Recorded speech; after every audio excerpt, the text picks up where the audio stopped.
بسم اللہ الرحمن الرحیم۔ السلام علیکم۔ القدس کی فضاؤں میں شہر القدس کی ایک پرنور سہانی صبح کا ذکر ہے۔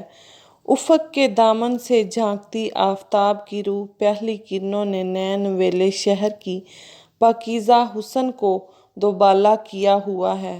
لوہے کی مضبوط زنجیروں سے جکڑے شیاطین اور خود سر جنات تندہی سے اپنے کاموں میں مصروف ہیں۔ قریب ہی ہاتھ میں چمڑے کا کوڑا لیے ایک فرشتہ ان کی نگرانی پر مامور ہے۔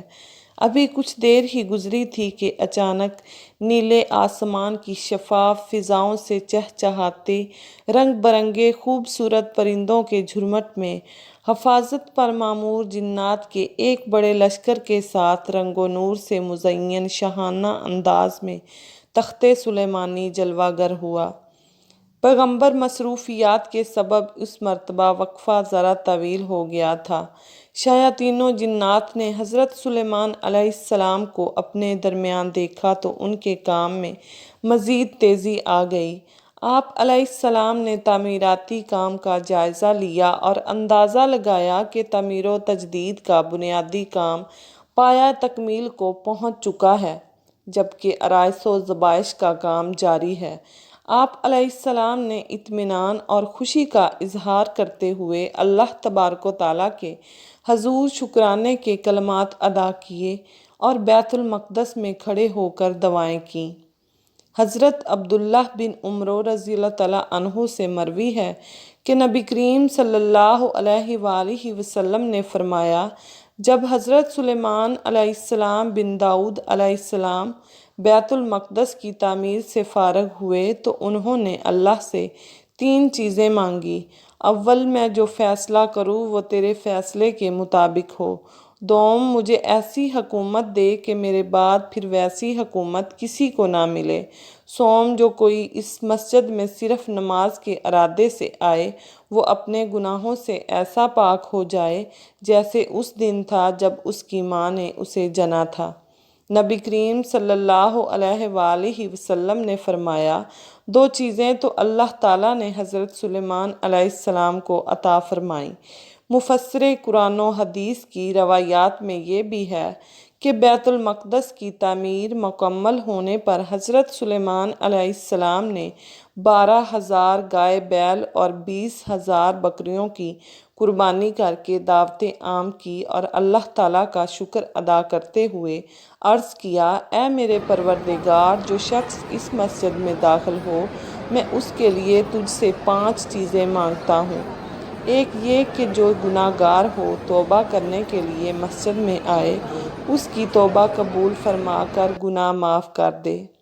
دوسری یہ کہ جو شخص کسی خوف و خطرے سے بچنے کے لیے مسجد میں آئے تو اسے امن دے کر خطرات سے نجات دلا دے۔ تیسری یہ کہ جو بیمار شخص اس مسجد میں داخل ہو اسے شفائے کاملہ عاجلہ عطا فرما۔ چوتھی یہ کہ جو فقیر اس میں داخل ہو اسے غنی کر دے، اور پانچواں یہ کہ جو شخص اس میں داخل ہو جب تک وہ اس میں رہے تو اپنی نظر و عنایت تو رحمت اس پر نازل رکھ، بجز اس شخص کے جو کسی ظلم یا کفر کے کام میں مشغول ہو۔ بیت المقدس سے مراد مبارک اور پاکیزہ گھر ہے۔ عبرانی زبان میں اسے یروشلم اور عربی میں القدس کہتے ہیں۔ القدس سے مکہ مکرمہ کا فاصلہ تقریباً 1300 کلومیٹر ہے۔ یہ مسلمانوں کا قبلہ اول رہا ہے اور 2 ہجری بمطابق 624 عیسوی تک مسلمان بیت المقدس کی طرف رخ کر کے نماز پڑھتے رہے ہیں۔ بیت المقدس پہاڑیوں پر آباد ہے۔ انہی پہاڑی سلسلوں میں سے ایک پہاڑی کا نام کوہ صہیون ہے، جس کا نام پر یہودیوں کی عالمی تنظیم تحریک صہیونیت قائم کی گئی۔ سب سے پہلے حضرت یعقوب علیہ السلام نے وحی الہی کے مطابق مسجد بیت المقدس کی بنیاد رکھی۔ حضرت یعقوب علیہ السلام کا دوسرا نام اسرائیل تھا، اسی نسبت سے آپ کی اولاد بنی اسرائیل کہلائی۔ 961 قبل مسیح میں حضرت سلیمان علیہ السلام نے مسجد اور شہر کی تعمیر و تجدید کروائی۔ یہی وجہ ہے کہ یہودی مسجد بیت المقدس کو ہیکل سلیمانی کہتے ہیں۔ حضرت سلیمان علیہ السلام جنات کی نگرانی کے لیے اپنا عصا کے سہارے کھڑے تھے کہ آپ کی روح قبض ہو گئی، مگر آپ علیہ السلام کا جسد مبارک اسی طرح کھڑا رہا، یہاں تک کہ دھیمک نے آپ کی لاٹھی کو کھوکھلا کر دیا۔ اسی دوران جنات آپ کی وفات سے بے خبر رہے، کام میں مصروف عمل رہے، وہ یہی سمجھتے رہے کہ آپ علیہ السلام ان کی نگرانی کر رہے ہیں۔ جب وہ گر پڑے تو جنات پر واضح ہو گیا کہ اگر وہ غیب کا علم جانتے تو ان کو پتہ چل جاتا۔ حضرت سلیمان علیہ السلام نے بارگاہ خداوندی میں دعا کی تھی کہ ان کی وفات کا حال جنات پر ظاہر نہ ہو، تاکہ انسانوں کو معلوم ہو جائے کہ جن غیب نہیں جانتے۔ 586 قبل مسیح میں ملک بابل کے بادشاہ بخت نصر نے اس خوبصورت شہر کی اینٹ سے اینٹ بجا دی اور 1,00,000 یہودیوں کو غلام بنا کر عراق لے گیا۔ پھر لگ بھگ 50 سال بعد 539 قبل مسیح میں شہنشاہ فارس سائرس اعظم نے بابل فتح کیا اور یہودیوں کو بیت المقدس جانے کی اجازت دے دی، جہاں انہوں نے بیت المقدس شہر اور ہیکل سلیمانی کی دوبارہ تعمیر و مرمت کی۔ 70 عیسوی میں رومی جنرل ٹائٹس کے ہاتھوں ایک بار پھر یروشلم اور ہیکل سلیمانی تباہ ہوئے۔ 17 ہجری بمطابق 639 عیسوی میں عہد فاروقی میں رومیوں سے ایک معاہدے کے تحت بیت المقدس پر مسلمانوں کا قبضہ ہو گیا۔